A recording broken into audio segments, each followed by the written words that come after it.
Muy buenos días, tardes, noches con todos. Mi nombre es Galo Enrique Zapata Carrión y soy estudiante del paralelo B5 de la Facultad de Ciencias Médicas de la Universidad Central del Ecuador.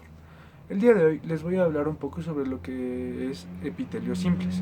Para hablar de esto, primero tengo que adentrarme en lo que es epitelio.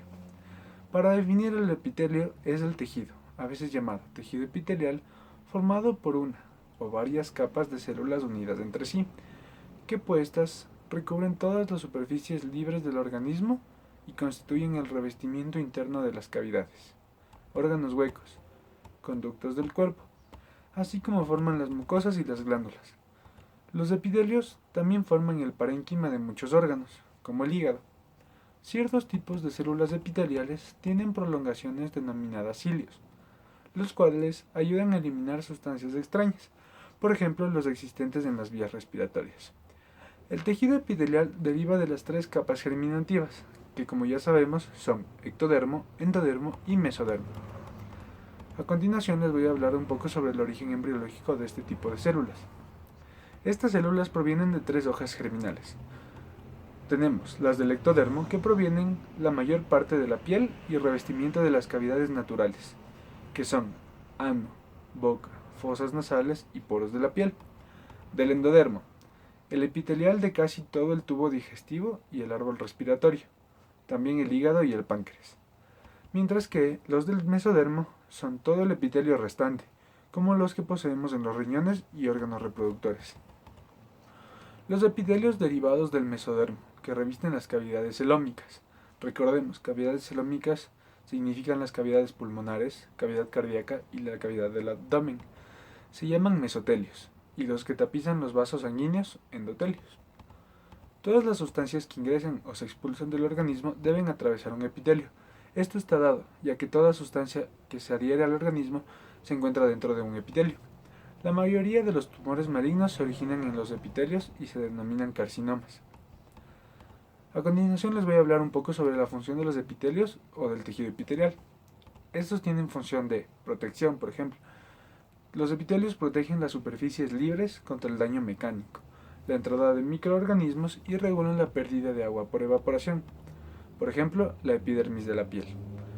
Otra función que poseen estas es la secreción de sustancias. Por ejemplo, el epitelio de la cavidad glandular adquiere la capacidad de sintetizar y secretar moléculas que producen efecto específico.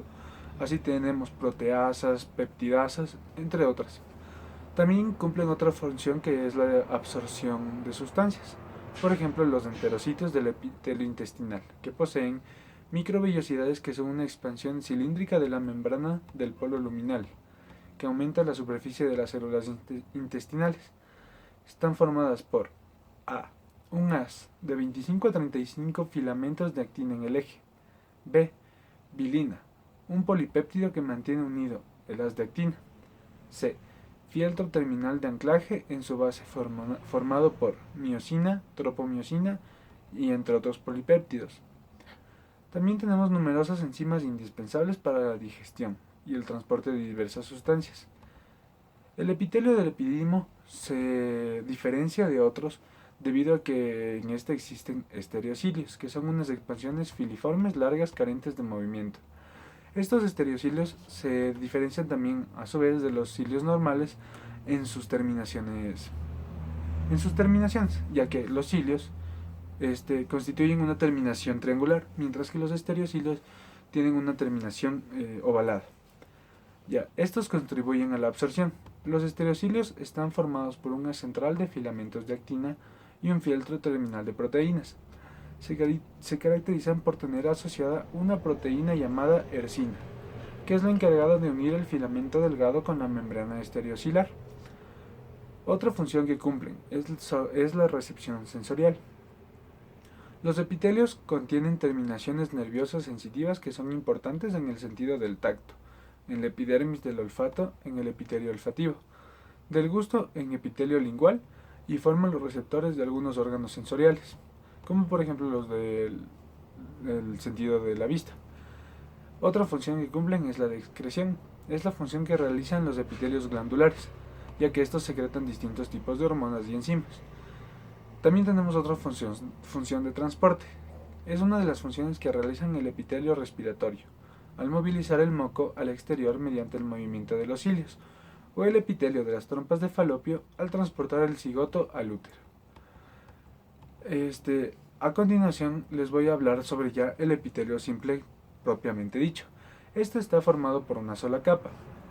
También se le conoce como monoestratificado y todos los núcleos celulares están a la misma altura.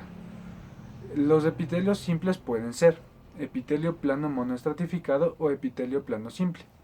Este epitelio está compuesto por una capa única de células planas firmemente unidas. Las células presentan un núcleo prominente y aplanado, por lo que es difícil observarlo. Estos se encuentran en los vasos sanguíneos y linfáticos, es decir, en el endotelio vascular, en la cubierta del ovario, en los alvéolos pulmonares, el asa de Hemmel, la cápsula de Bowman y también el mesotelio de las serosas. Se adapta a funciones de revestimiento y desplazamiento de las superficies entre sí.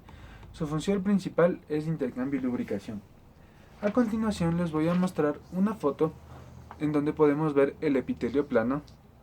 Aquí claramente vemos cómo sus núcleos están achatados y exactamente solo tienen una sola capa de células unidas entre sí. Bien. A continuación les voy a hablar sobre el epitelio cúbico monoestratificado. Este epitelio solo posee dos capas de células cúbicas. Las funciones del epitelio simple cúbico más importantes son la absorción y secreción. La capa de células unidas, de forma cúbica con un núcleo redondo ubicado en el centro, reviste los ductos de muchos ductos del riñón, cabe aclarar, túbulos renales, y la capa germinativa de la superficie del ovario. También les voy a hablar sobre el epitelio cúbico con la ayuda de una foto, ya que aquí podemos ver sus dos capas y lo podemos diferenciar del plano debido a que estos no se encuentran tan achatados.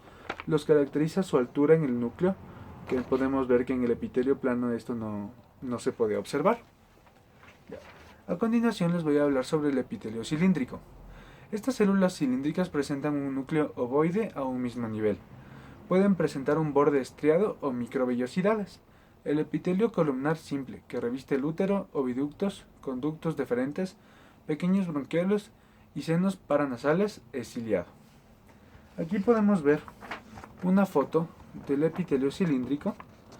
Podemos ver que su altura y su anchura son mucho más características entre sí que otras, es decir, la diferenciación entre el epitelio plano y el epitelio cúbico. Bueno, esta ha sido mi explicación sobre el epitelio simple. Espero les haya gustado y les haya servido. Será hasta una próxima ocasión.